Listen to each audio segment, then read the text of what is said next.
মহান মে দিবস উপলক্ষে সংসদ ভবনের দক্ষিণ প্লাজায় বর্ণাঢ্য শোভাযাত্রার আয়োজন করেছে শ্রম ও কর্মসংস্থান মন্ত্রণালয়। সেখান থেকে যোগ দিচ্ছেন আমাদের সহকর্মী বুদ্ধদেব কুণ্ডু। বুদ্ধদেব, শোভাযাত্রা কখন আর আজকে শ্রমিকদের জন্য বিশেষ কি থাকছে? হ্যাঁ, ৮টার কিছু পরে মে দিবস উপলক্ষে র্যালিটি শুরু হয়। এখন কিন্তু র্যালিটি বিভিন্ন সড়ক প্রদক্ষিণ শেষে এখন সংসদ ভবনের এরিয়া অর্থাৎ বিজয় সরণির কাছে র্যালিটি রয়েছে, চীন মৈত্রী সম্মেলন কেন্দ্রের দিকে যাচ্ছে। এই র্যালিটিতে এখানে যে প্রতিপাদ্য এবারের মে দিবসের শ্রমিক মালিক এক হয়ে গড়ব এদেশ নতুন করে, এই র্যালিটির উদ্বোধন করেন শ্রম উপদেষ্টা ব্রিগেডিয়ার সাখাওয়াত হোসেন। একটু আগে তিনি গণমাধ্যম কর্মীদের সঙ্গে কথা বলেছেন।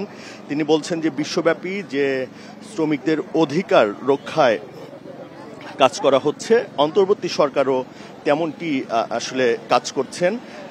সবার উপরে জোর দিচ্ছেন যে শ্রমিকদের শ্রম পরিবেশটা যেন ঠিক থাকে এবং তাদের স্বাস্থ্য বীমা থেকে শুরু করে যে স্বাস্থ্য সুরক্ষা সেইটা যেন বহাল রাখতে পারে, সেই চেষ্টাই অন্তর্বর্তী সরকার করছে, এমনটি জানিয়েছেন আমাদের শ্রম উপদেষ্টা।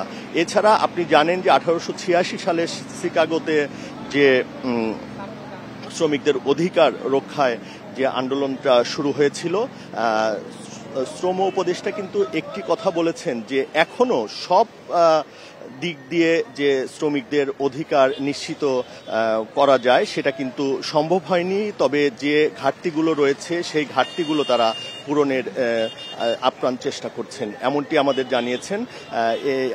আপনি জানেন যে আজকে দিনব্যাপী সরকারি এবং বেসরকারি উদ্যোগে নানা ধরনের কর্মসূচি নেওয়া হয়েছে।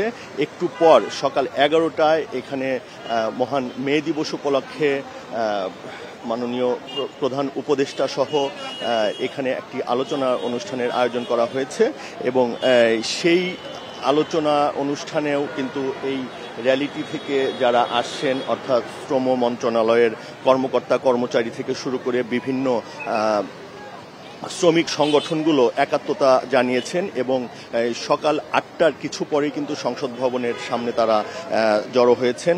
তাদের অনেকের সঙ্গে আমরা কথা বলেছিলাম, তারাও কিন্তু একটি কথাই বলছেন যে আগের চেয়ে তাদের কর্মপরিবেশটা ভালো হয়েছে, কিন্তু এখনো তাদের যে মূল দাবিগুলো সেগুলো এখনো তারা সব কিছু পাননি, তবে তারা এই অন্তর্বর্তী সরকারের কাছে তাদের দাবি দেওয়া পেশ করবেন।